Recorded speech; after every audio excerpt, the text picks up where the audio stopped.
په نوخار کې چې دنو یو زنانه ده سوشل ورکر ده بیسیکلی او هغه چې دنو یو سنټر هم چلی هغه سنټر چې دنو ووکیشنل سنټر اونته کې دی پای کې زنانه راځي هغه سنټر کې ایت چې دنو هنرونه خي نو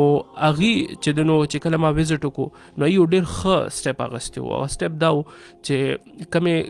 کپړې کمه زنانه چې براتلی ای به د ګندلو د چلل تز د کوغه سنټر کې نو چې کمه کپړې باغی ګندلې چې کمه به ټرند کسانې به وي به کپړې وګندلې کم ویست په پاتې شو کمه کپړې هغه ټوکړې به پاتې شوې نو اغي بچدنو هغه ټوکړې را بیراجم کړي او هغه چې کم کسان دي چې چا بالته چلز د کو یا چا چلز د کړو ای ته به کې خو د مخه تا او د هغه ټوکړو نه بچدنو اغي تیلې جوړ کړي او تیلې به د کپړې تیلې به جوړ کړي او هغه د کپړې تیلې به چې بیا خلکو ته چې نو ورکول پای به خپل میسیجز زمولي کلچر پلاستیک تاسو مې استعمالوي یا چې نو ماحول تاسو صفا وساتئ دی میسیجز سره چې دنو هغه کپړې به بیا چې دنو تقسیمول وګوره دا څومره ذمہ داري سره چې دنو مطلب یو کار دی کنه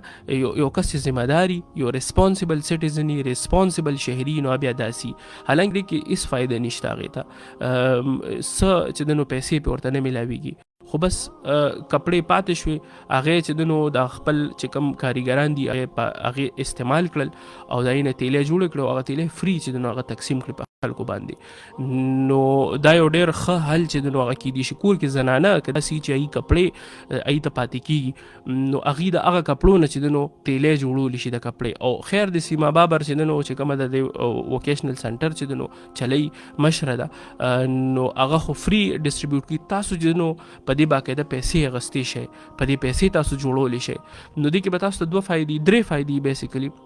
یو خدای چې تاسو بڑا مطمئن شئ چې ما ماحول تصور کړ او دویمه دا چې تاسو ته به دا ویست چې دنو هغه بچي او دریمه دا چې تاسو د کاریګر بچی دنو ایکسترا پیسې وشي نو دا